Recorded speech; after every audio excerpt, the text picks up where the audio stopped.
Hi, my name is Ann Zobel. Today I will be reading a story that was written by Trent and Lynn Farlin for this program, based on scripture found in the Gospels of Matthew, Mark, and Luke, describing the Last Supper, and the foot washing described in the Gospel of John.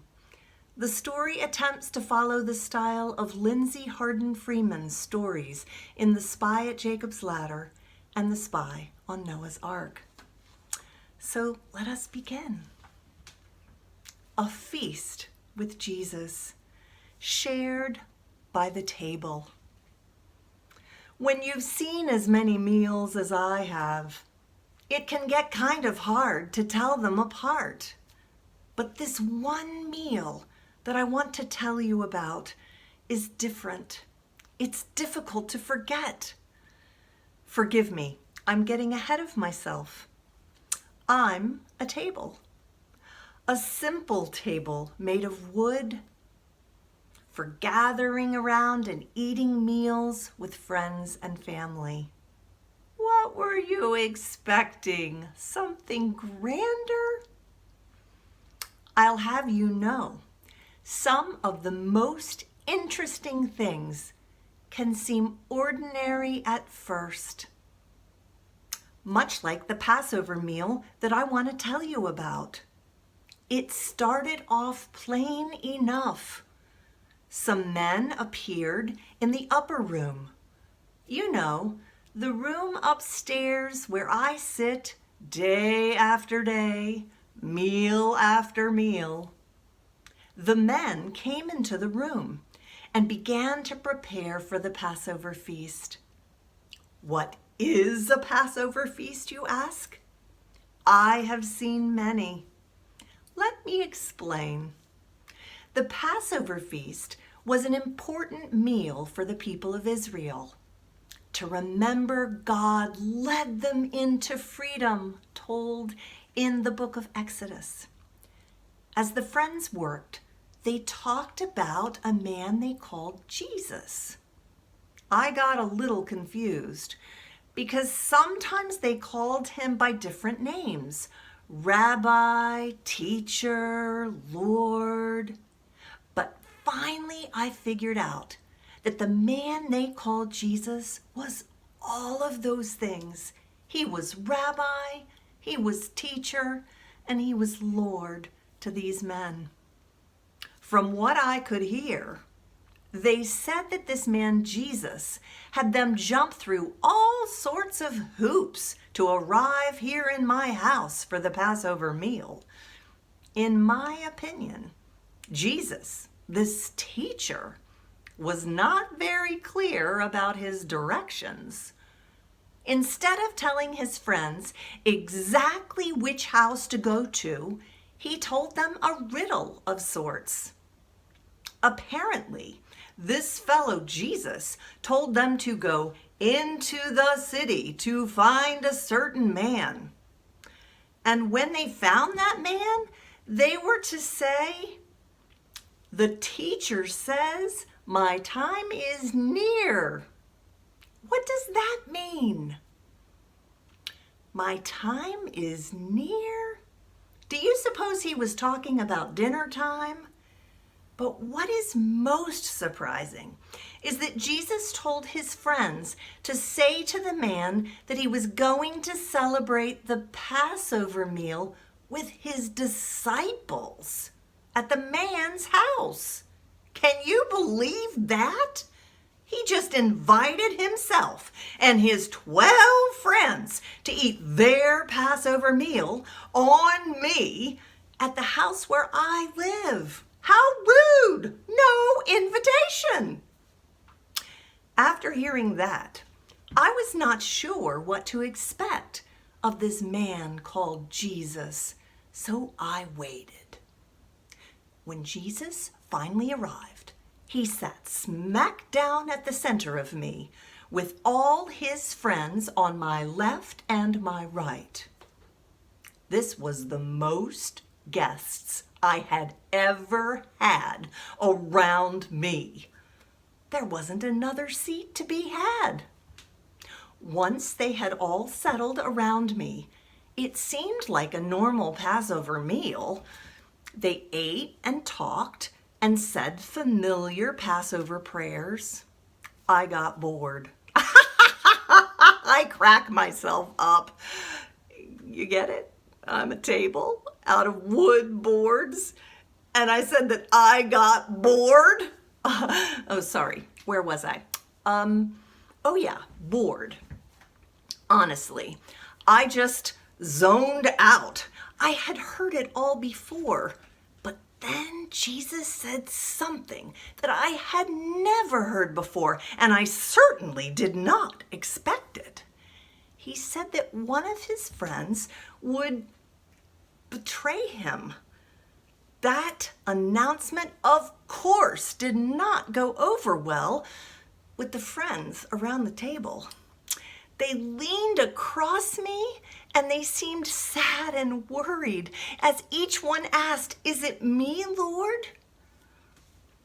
It definitely changed the mood in the room. I began to wonder what kind of men were sitting around me that one of them would betray a friend. For a moment there was silence until Jesus held up a bowl and said, "The one who will betray me is the one who dips his hand with me into this bowl." I was wide awake now. This was getting interesting and a bit scary. A traitor was in my midst, one of the men who came. One of the men who called himself Judas said, It is not me, is it, Rabbi?" Jesus replied and said, "You said it." I'm not one to point fingers because I'm just a table, but I think that Judas might be the guy that Jesus was talking about, because Judas ran from the room after talking with Jesus. Regardless of what had been said, Jesus continued with the meal. As if the night had not been strange enough already, he made an extraordinary speech that got everyone's attention, including me. He picked up a piece of bread. He blessed it. He broke it in half and said, "Take, eat. This is my body." And they all ate. And then he held up a cup of wine. He blessed it, and he said, "This is my blood, which is poured out for many to forgive their sins." And they all drank from that cup. I tell you, it made no sense to me. Body, blood, forgiveness of sins? I have to be honest, I was kind of lost, and by the look on his friends' faces, they were too. Now you might think that was the end of the evening, but I have more to tell you. Jesus did so many strange things that night. Jesus got up, took off his robe, and grabbed a towel and a wash basin. I looked around and expected Jesus to hand the items to a servant. The task of washing guests' feet is a job for a servant. But to my surprise, Jesus tied the towel around his waist and began to wash and dry each of his friends' feet. It took some convincing, because his friends could not believe that he would wash their feet. But Jesus said, "You don't understand what I am doing now, but you will understand later." In all my years as a table, I have never seen anything like that. Nothing like the things I saw that night. had I seen before. When Jesus finished washing his friends' feet, he came back to his seat and said, "You call me teacher and Lord, and I am. If I, your Lord, have washed your feet, I have given you an example.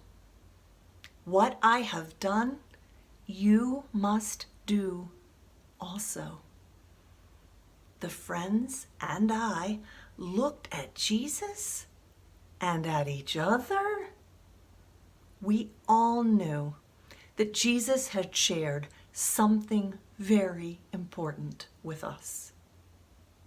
After just one meal, I could tell that this man Jesus was something special. I can only imagine the other things that Jesus said and did. I will never forget this Passover meal or the things that Jesus said and did.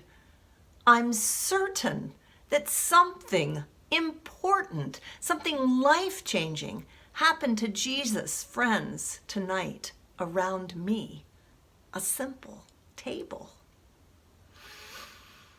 I wonder, what would you have been thinking if you were at the table sharing a meal with Jesus and his disciples? What questions would you ask Jesus?